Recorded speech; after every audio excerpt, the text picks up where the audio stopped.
working with italics, bold, and underlining. Essentially, we want to continue to tell the search engines what the most important parts of our post are. And of course, we want those important parts to be centered around the keywords that we decided to optimize for. Let's go ahead and look at the post that I'm creating.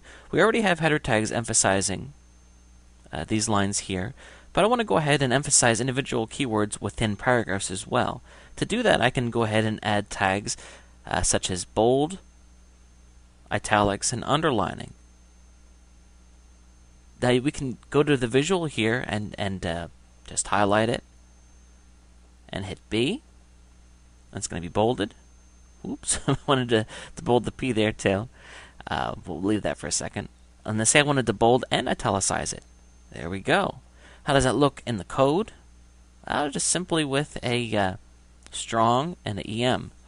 I'm going to go ahead and move the P over there so it looks a little bit nicer.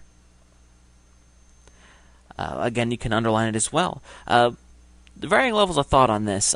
Some people, they like to go ahead and bold, underline, and italicize all in one shot.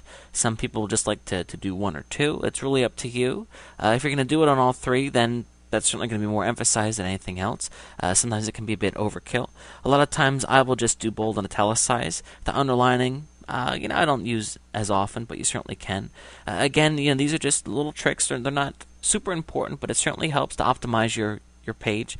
Let's say, for example, you have another keyword phrase that you want to optimize for. Then you can go ahead and apply this on that as well.